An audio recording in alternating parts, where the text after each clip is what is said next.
Hey, this is Coach Mark, and welcome to Heavy or Not, episode number 79. We're going to look at reform and what's happening locally here in Pittsburgh, but we're going to do it through the concepts of a bygone reform position paper that I crafted for Dr. Linda Lane, the superintendent of Pittsburgh Public Schools back in the day.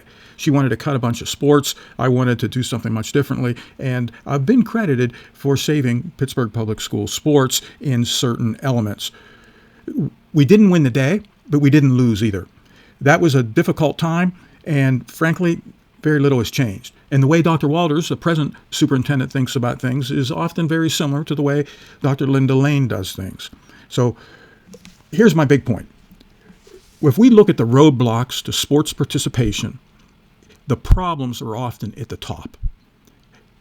I mean, people with power, superintendents, mayors, as well as sometimes athletic directors, or league and conference officials.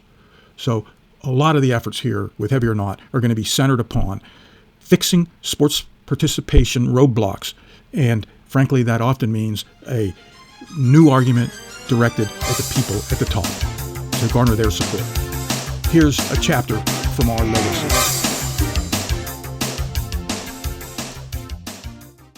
Today, we're diving into a really fascinating case study from back in 2014. It's about what happens when a major school district decides to cut sports to save some cash. But what happened next? Well, it sparked this incredibly detailed counter-argument that tried to flip the whole debate on its head. Let's get into it. You've probably seen this happen before, right? When a school district is in a financial jam and the numbers just aren't adding up, some really tough choices have to be made. And so often, it's the extracurriculars, things like sports, that are the first to feel that squeeze. That was the exact situation playing out in Pittsburgh. So the district put together a very specific list of programs. We're talking high school swimming, tennis, and golf, then middle school volleyball and wrestling, and in a really broad move, all intramural sports. Now for the students playing these sports, this wasn't some abstract number on a spreadsheet. This was a direct threat to a huge part of their lives. And here was the number that was driving this whole conversation. The district calculated that by cutting these programs, did save about $600,000 a year. And, on the surface, that seems like a pretty straightforward, if painful, financial decision. But that's not where the story ended, not by a long shot. Because in response to these proposed cuts, a local coach decided to take matters into his own hands. He wrote and submitted this incredibly detailed position paper that offered a completely different way of looking at the problem. And here it is. This is the cover of the 45-page document titled Alternative to Fewer Sports. I mean, this wasn't just an angry letter to the editor.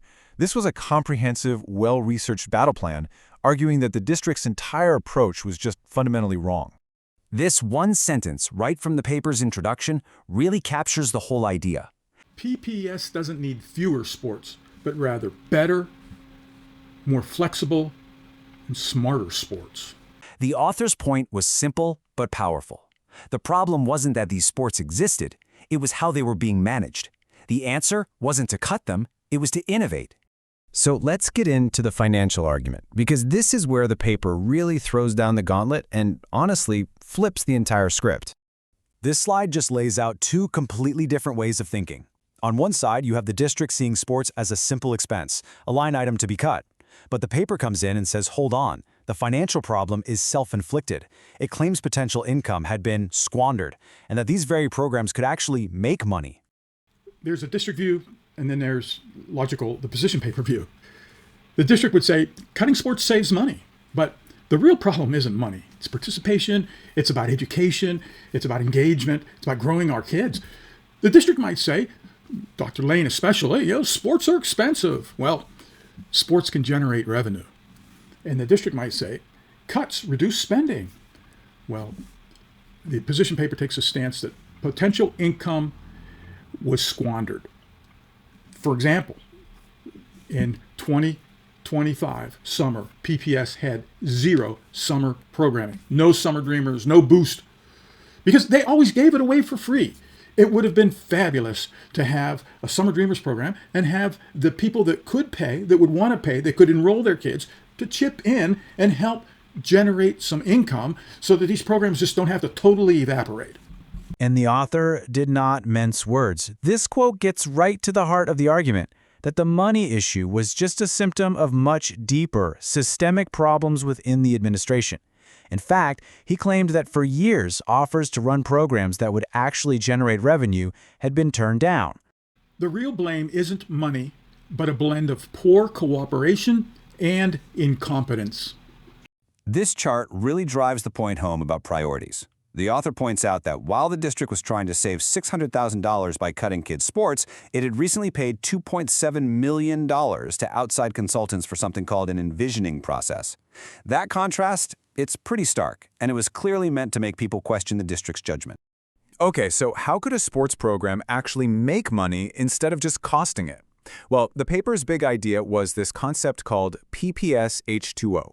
This wasn't just about saving the swim team, it was about creating this huge citywide aquatics program that would pay for itself and then some through things like user fees, hosting events, and getting sponsorships.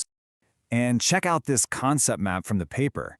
This shows you just how detailed this vision was. We're talking about taking school pools that were being underused and turning them into these vibrant community hubs for everything: competitive swimming, water polo, scuba lessons, lifeguard training, you name it. It was a plan to create a real asset for the whole city. But the paper didn't just stop with swimming. Not even close. It laid out a whole blueprint for reinventing the entire athletic structure in the district.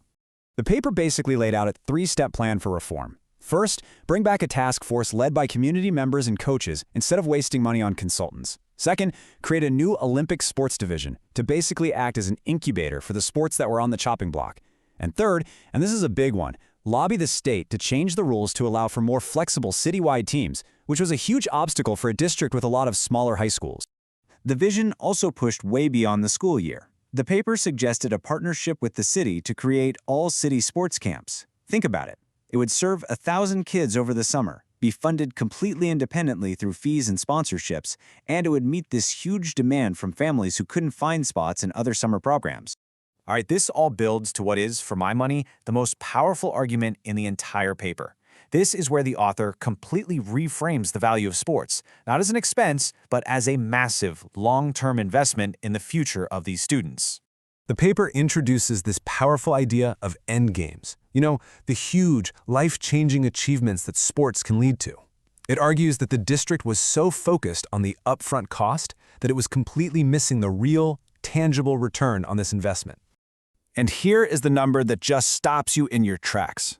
The author argues that because the sports programs were so underfunded and unstable, Pittsburgh students were missing out on over $1 million in college athletic scholarships every single year. All of a sudden, that $600,000 in savings, it starts to look very, very different, doesn't it? So this slide really ties it all together. The paper's big idea was that investing in sports isn't a distraction from academics, it's a direct driver of academic success. We're talking better grades, higher attendance. The author even pointed out that the swim team captain was also the class valedictorian. The end game is keeping families in city schools and sending more kids to college with life-changing scholarships. And that really brings us to the final question, the one this whole case study forces us to ask. How do we measure the true value of school sports? Is it just the cost of pool chemicals and a coach's salary?